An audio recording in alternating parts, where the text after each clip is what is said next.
1187년 예루살렘 성지에서 온 소식은 충격이었습니다. 기독교 군대가 이슬람의 살라딘 장군의 군대에 의해 전멸했다는 소식이었습니다.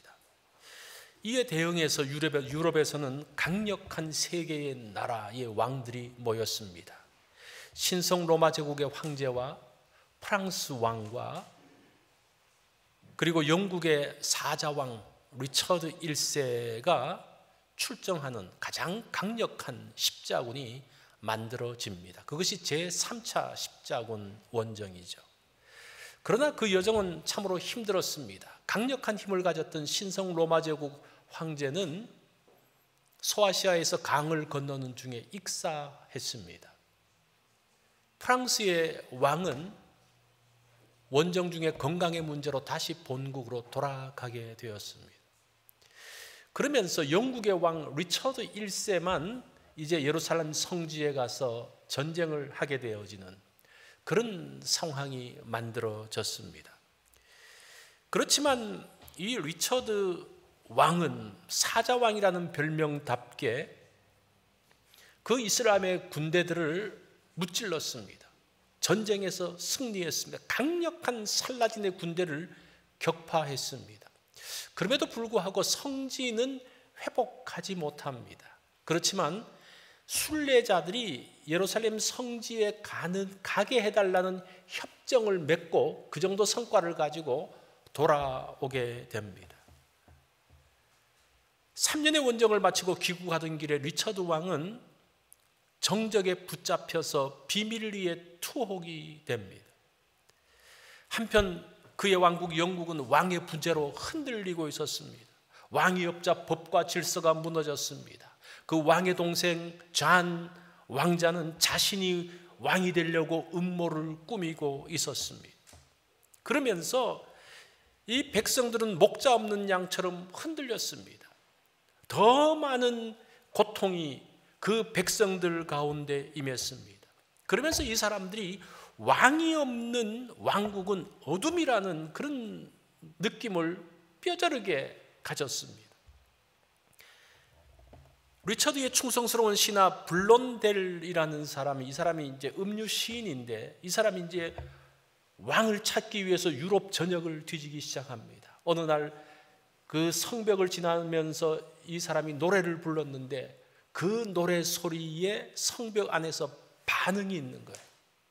이 노래 소리는 왕이 아는 노래인데, 그러면서 이 사람이 이 성에 왕이 있다는 확신을 갖게 됩니다.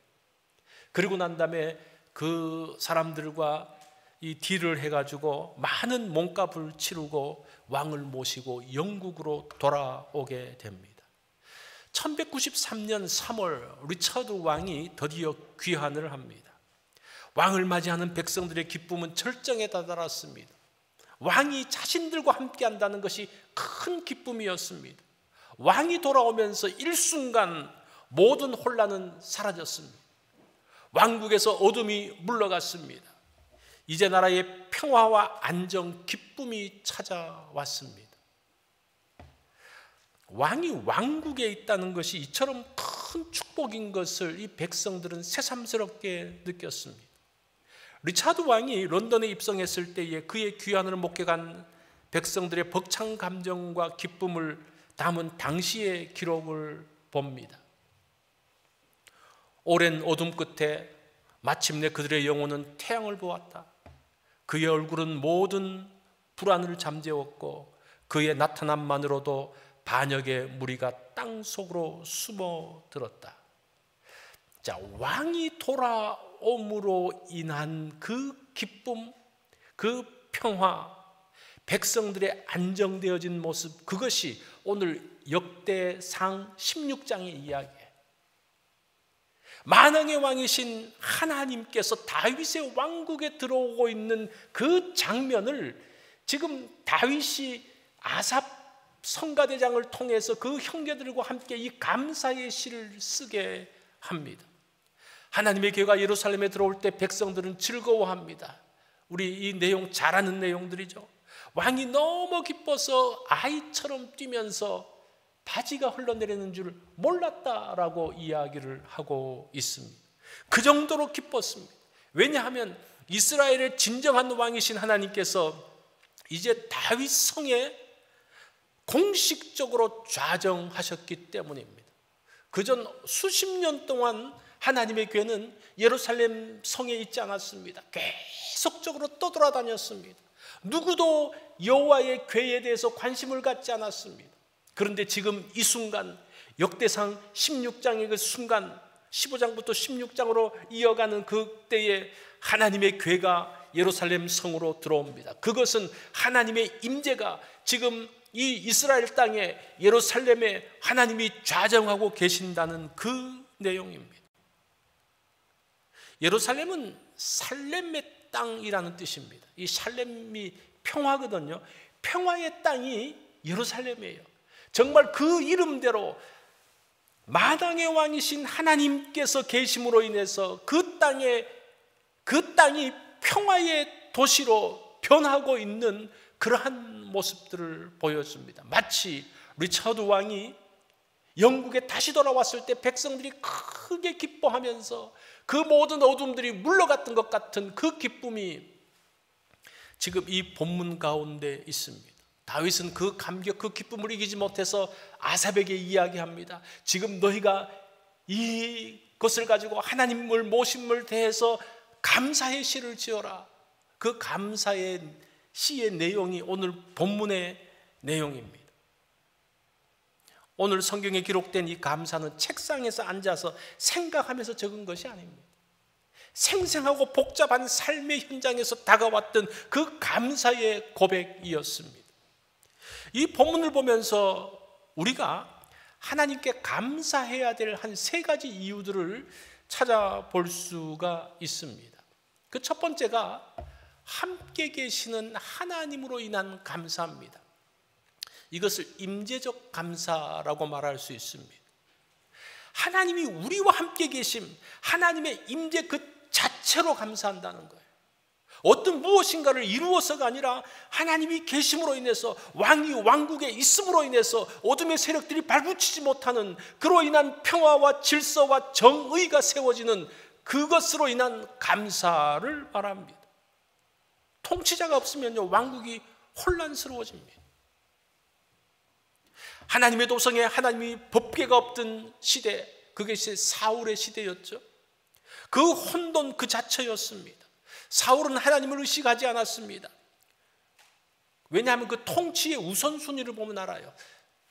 사울 왕의 통치의 우선순위가 뭡니까? 다윗을 죽이는 거예요. 그게 최고의 우선순위입니다. 그래서 계속적으로 다윗을 추적합니다. 적군이 쳐들어왔다 그러면 이제 얼른 군사를 빼서 저기 갔다가 적군이 물러가면 또 다윗을 추격하는, 계속적으로 그것이 하나님의 임재가 떠난 모습이죠. 하나님께서 원하시는 그 평화를, 하나님의 도성에 하나님의 평화를 만들어가는 것이 아니고 끊임없는 전쟁과 문제 가운데 있었던 만왕의 왕이신 하나님이 계시지 않음으로써의 모습입니다. 오늘 10절 말씀은 우리의 초점이 어디에 있어야 할지를 잘 보여주고 있습니다. 우리 10절 말씀 한번 읽어볼까요? 시작. 그의 성호를 자랑하라. 여호와를 구하는 자마다 마음이 즐거울지로다. 여기서 그의 성호를 자랑하라. 이 성호라는 말이 거룩한 이름이라는 말이에요. 거룩한 이름. 이 이름 안에는 하나님의 존재와 능력, 그분의 모든 것이 다 담겨 있습니다. 하나님의 이름에 이름만 있는 게 아니고 하나님의 권능, 하나님의 능력, 하나님의 거룩하신 모든 것들이 다 담겨 있어요. 그것을 자랑하라고 말합니다. 이 자랑하라는 말이 찬양한다, 환호한다, 뭐 그런 말이에요. 여기 자랑, 할랄에서 할렐루야라는 단어가 나오게 됩니다. 하나님의 이름을 찬양하라, 높여라, 그 이름으로 환호해라. 여러분의 삶에 하나님이 안 계신다고 한번 생각해 보십시오. 어떨 것 같아요? 어려운 문제가 생길 때 우리가 기도하잖아요. 누구에게 갑니까? 누구에게 기도하겠습니까? 기쁜 일이 있을 때 누구에게 감사하면서 막 좋아해야 될까요?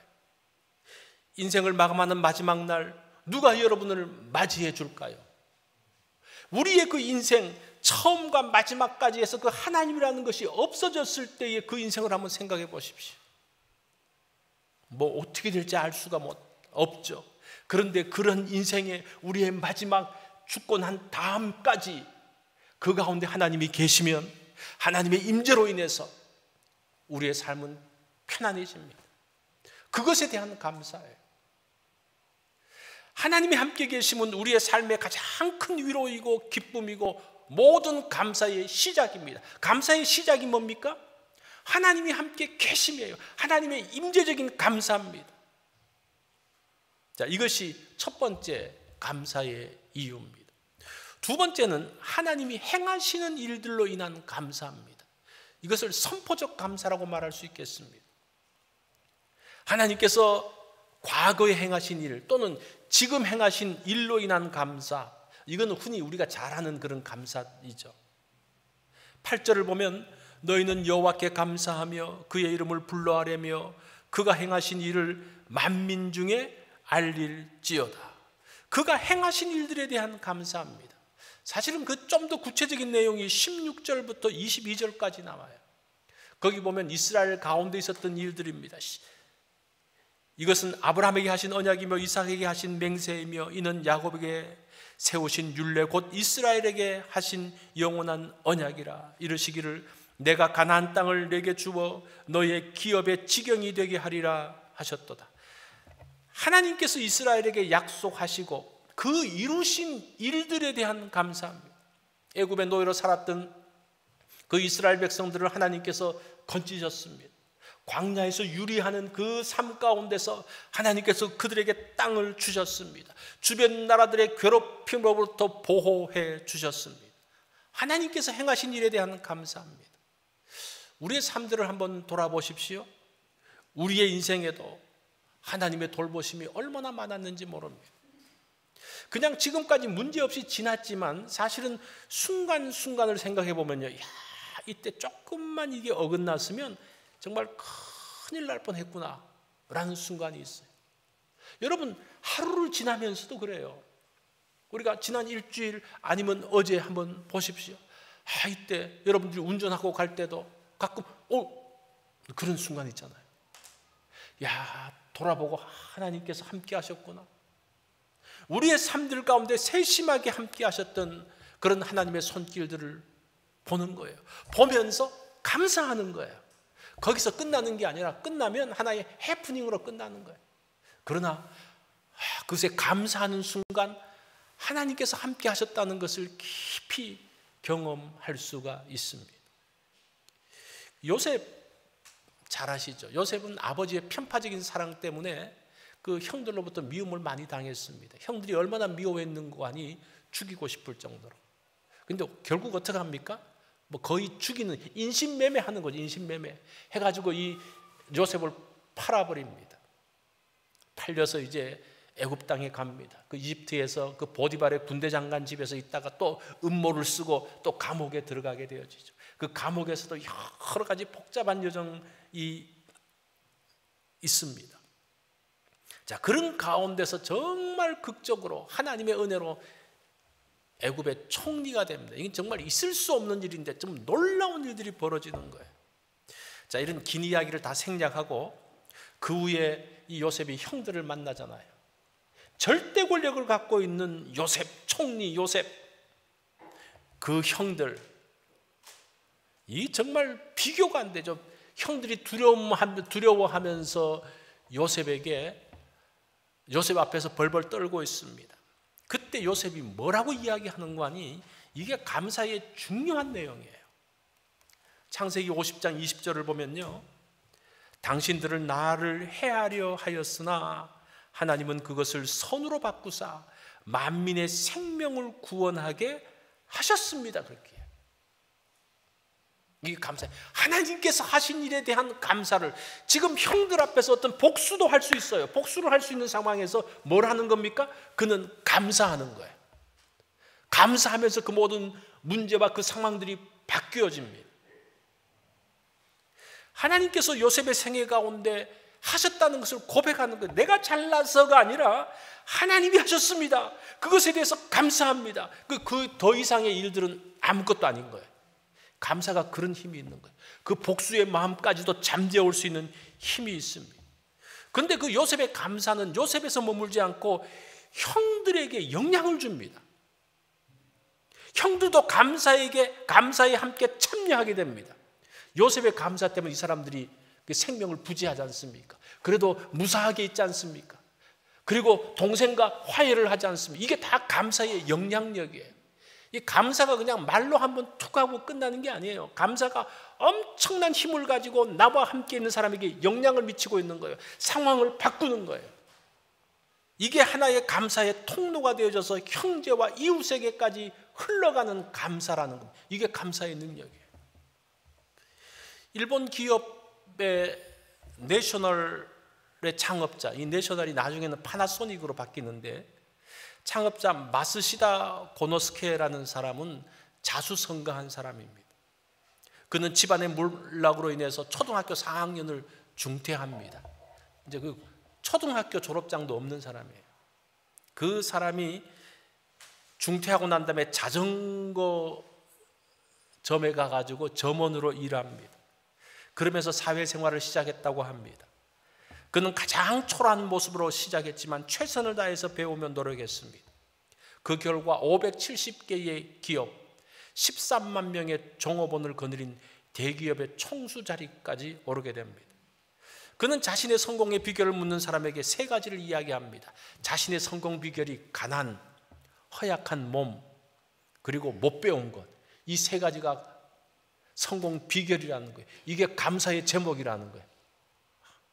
이상하죠? 그러면서 말합니다. 그는 이런 것을 불평의 조건으로 받아들이는 것이 아니라 감사의 조건으로 받아들인 거예요. 가난하기 때문에 그는 처리하겠다는 겁니다. 몸이 허약하기 때문에 건강 관리하는 법을 배웠다는 겁니다. 못 배웠기 때문에 누구한테든지 배우려고 노력했던 사람, 그것이 이 세 가지가 이 사람을 성공으로 인도했다라고 말합니다. 그는 이런 좋지 않은 조건들을 오히려 불평의 조건이 아니라, 불평하는 것 당연하죠. 이 사람이 불평하는 건 누구도 인정해 줄 수가 있습니다. 당연한 겁니다. 그런데 그 사람은 당연한 것을 하지 않고 그것을 감사의 조건으로 바꾼 거예요. 그 가운데서 내가 부족하다고 생각하면서 그것을 더 채워나가려고 애를 썼습니다. 이것이 감사의 관점이에요. 감사의 관점. 우리의 결핍과 약점을 불평의 조건이 아닌 하나님의 손길이 올 수 있는 감사의 조건으로 바꿔나갈 때 그 가운데서 역사가 만들어집니다. 그게 사실은 요셉의 생애예요. 그 한 사람으로 끝나는 게 아니에요. 지금 이후로 요셉의 생애를 따라서 사는 사람들이 있다라는 겁니다. 자, 이것이 우리가 감사해야 될 두 번째 이유입니다. 자, 우리의 지나간 일들, 하나님이 행하신 일들에 대한 감사합니다. 마지막 세 번째는 하나님의 약속으로 인한 감사합니다. 이것을 소망적 감사라고 말해 볼 수가 있습니다. 두 번째는 과거와 현재의 일이라면 이 미래에 대한 확신으로 인한 감사가 세 번째 감사입니다. 소망적 감사. 아브라함과 이삭과 야곱에게 아직 일어나지 않은 그 약속을 믿으면서 이 사람들은 기뻐했어요. 감사했어요. 하나님의 약속을 붙들고 감사했다는 건 아무것도 없어요. 일어난 게 없어요. 그런데 그것을 가지고 감사하는 거예요. 추수감사절에 깊이 묵상해야 될 단어가 감사하다라는 단어인데, 이제 구약 성경에 감사라는 단어가 보니까 111번 나와요. 다 세봤습니까? 그렇지는 않고 요즘 너무나 이게 좋아가지고 탁 찍으면 몇 개인지 탁 나와요, 컴퓨터에서. 그런데 이 감사라는 그 단어가 뒤편으로 몰려 있어요. 그러니까 다윗의 생애 이후에, 다윗의 생애 그러면 사무엘 하나, 그 다음에 역대상, 시편, 이런 데 많이 몰려 있더라고요. 대부분 빈도가 이쪽에 많아요. 감사라는 단어가 가장 먼저 나오는 것이 레위기 7장 12절입니다. 한글로 감사라는 단어. 이거 만일 그것을 감사함으로 드리려면 이게 지금 화목제 제물을 드릴 때 나오는 내용인데, 사실은 여기서 감사는 어찌 보면 그냥 우리가 말하는 감사라기보다는 감사의 예물이라는 그런 뜻입니다. 그리고 난 다음에 나오는 감사의 첫 번째 내용이 역대상 16장 여기에요. 그러니까 구약에서 이제 한글로 이야기하는 겁니다. 레위기에 처음에 나왔는데 이건 온전한 감사가 아니고 역대상 16장에 나오면서부터 감사라는 단어가 딱 나와요. 그런데 히브리 원어로 보면요, 창세기 29장 35절에서 감사라는 단어가 사실은 처음 나옵니다.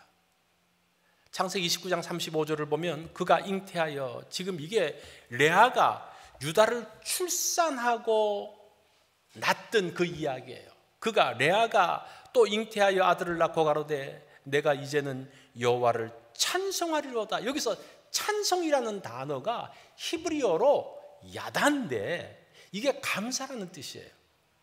그래서 감사라는 히브리어의 단어로서의 감사가 사실은 창세기 29장에 제일 먼저 나옵니다. 누가 하는 거 아니? 레아가 감사를 해요.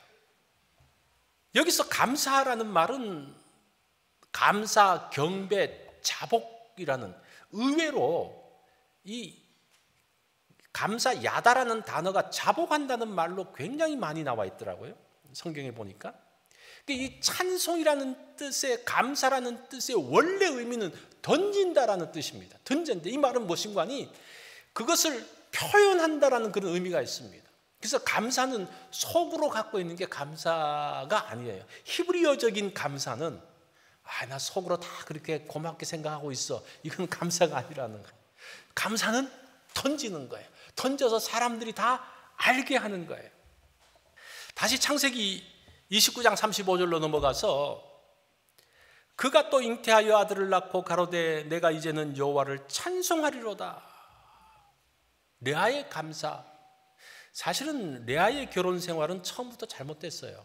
왜냐하면 그 아버지 욕심 때문에 그냥 거짓으로 넣었잖아요. 그러면서 레아는 일평생 사랑받지 못하면서 결혼 생활했던 불행한 여인입니다. 창세기 29장 31절을 보면요, 그렇게 이야기해요. 여호와께서 나의 총이 없음을 들으셨으므로. 이 총이 없다는 말이, 이 레아가 총이 없는 사람인데 총이 없다는 말이 뭐냐? 이게 은총이 없다는 건가? 총명이 없다는 건가? 그게 아니고 이 총이 없다는 말을 보면요, 증오, 미워함 이런 뜻이에요. 이게 수동태로 쓰였으니까 레아는 미움을 받고 있었다. 여호와께서 내가 미움을 받고 있는 것을 들으셨다라는 그런 말이에요. 그래서 개역개정은 사랑받지 못했다라는 단어로 번역을 했습니다. 레아는 새 아들을 낳을 때까지 사랑받지 못함을 한탄했습니다. 그것이 그 이름에 나와요. 르우벤. 그 르우벤의 뜻이 뭔가 하니 하나님께서 나의 괴로움을 보셨다, 이런 말. 아이를 낳았지만 환영받지 못하는 자기의 모습. 시므온, 하나님이 사랑받지 못함을 들으셨다. 참 얼마나 슬픈 이야기예요. 레위, 연합하면 좋겠다. 이게 그냥 늘 남편의 사랑을 받지 못함으로 인한 그 갈급한 그 레아의 모습. 그런데 네 번째 아들 유다를 낳고 난 다음에 뭐라고 말하는 거 아니? 하나님께 찬송하며 감사했다, 그렇게. 그래서 이름 유다라는 이름도 찬송이라는 뜻입니다. 레아는 남편에 대한 갈망, 현재의 결핍에서 벗어나 하나님의 주신 은혜 가운데서 그 하나님의 손길에 집중하기 시작하면, 네 번째 아들을 낳으면서 집중하기 시작을 해요. 레아는 현재의 불만을 초월해서 하나님께서 이 아들을 통해서 이루실 약속을 기대하면서 찬송하고 있습니다. 자, 그 마지막을 보면요, 야곱이 죽을 때 어디에 묻히는 거 아니? 사랑하던 라헬 곁에 묻히는 게 아니고 레아 곁에 묻혀요. 그렇게 유언을 합니다. 레아는 낭만적인 사랑은 받지 못했지만 하나님의 약속을 붙드는 믿음의 아내로서 이제 마지막 이제 죽어서 남편 곁에 묻힌, 이제 이렇게 생각하겠죠. 죽고 나서 그 사랑받으면 뭐해, 인정받으면 뭐해 라고 말할 분도 있겠죠. 그 말도 맞아요. 그런데 잘 보세요. 내가 현재 만족하지 못한 것을 미래의 하나님께서 채울 수 있다면 저는 감사할 수 있을 것 같아요. 여러분, 현재 그 모든 것들이 다 채워집니까? 안 채워지잖아요. 채울 수가 없어요. 채울 수가 없는데, 그런데 하나님께서 약속하셨어요. 무슨 약속을? 미래에는 채워줄 거야. 이것처럼 감사한 게 어디 있습니까? 이게 지금 레아의 감사예요. 어떻게 보면 뭐 살아있을 때 뭐 어떻게 해야지, 그거하고는 또 다른 차원이에요. 하나님의 약속은 우리의 미래가 됩니다. 이 약속을 믿고 감사하는 것, 그게 세 번째 감사예요. 그래서 우리가 이 세 가지 감사에 대한 것들을 기억하면서 나간다면 정말 우리의 삶 자체가 새롭게 바뀌게 되어질 것입니다. 1620년 영국 국교회의 박해를 피해서 신앙의 자유를 찾아서 왔던 그 필그림들, 이 사람들은 이 102명의 사람들이 메이플라워를 타고 미국 플리모스에 도착합니다. 63일간의 긴 항해, 혹독한 겨울을 지나면서 굉장히 많은 사람들이 죽습니다. 그럼에도 불구하고 그 사람들은 사람들이 죽고 굶주림 때문에 불평한 것이 아니라 오히려 신앙의 자유를 얻었다는 것에 대해서 감사했어요. 감사라는 것은 우리의 관점입니다. 무엇을 보느냐예요. 여러분, 무엇을 보고 있습니까? 우리가 어려운 상황에서도 우리가 보는 관점이 분명하면요, 감사할 수 있어요. 그러면서 그들이 한 해 동안 수고해서 곡식을 추수해서 하나님 앞에 예배를 드립니다. 그게 추수감사절의 유래지 않습니까? 미국의 시작은 감사로 시작되어졌어요. 감사로 시작됩니다. 1948년 5월 31일 대한민국 재헌국회가 열립니다. 이 재헌국회라는 것은 무엇인가 하니 헌법을 제정한 국회라는 그런 말이에요. 이승만 임시의장은 이렇게 말합니다. 대한민국 독립민주국 제1차 회의를 여기서 열게 된 것을 우리가 하나님께 감사해야 할 것입니다 라고 선언하면서 이윤영 의원, 이분이 목사님인데 이제 국회의원이 된 분이에요. 이윤영 의원의 감사 기도로 시작하겠습니다. 이제 그게 기록에 나와요. 국회 기록에 나와 있어요. 저는 이것이 참 큰 축복이라고 생각해요. 지금 뭐 대한민국이 어떻고 이렇고 저렇고 많은 말들이 있고 또 이승만에 대한 평가도 많고 그렇지만 어쨌든 이 하나, 감사로 첫 번 국회가 열리면서 헌법이 만들어졌다는 것, 저는 굉장히 의미 있는 일이라고 생각을 합니다. 다윗 왕국의 시작도 무엇으로 시작합니까? 하나님을 예루살렘으로 모시고 감사하면서 시작했습니다. 여러분, 감사하면서 시작한다는 것이 얼마나 중요한지 몰라요. 그것이 축복입니다. 다윗이 그의 왕국을 시작하면서 하나님의 교회를 모시고 감사합니다. 감사의 기도를 합니다. 감사의 제사를 드립니다. 그것처럼 우리의 하루 시작도 뭐 다른 거 볼 것 없이 내가 하루를 시작할 때 감사로 시작한다면 얼마나 복된 날이 될 것인가. 아멘. 네. 새로운 날이 될 거예요. 추수감사절 하루의 감사가 아닌 우리는 날마다 하나님께 감사를 던지며, 이 감사라는 그 말, 야다라는 말이 뭐라 그랬어요? 던진다라는 말이에요. 던진다, 고백한다는 그런 말이거든. 날마다 우리의 감사를 고백하며 던지는, 그럴 때 우리는 날마다 새롭게 되어지고 하나님께서 예비하신 감사의 열매를 누리게 될 것입니다.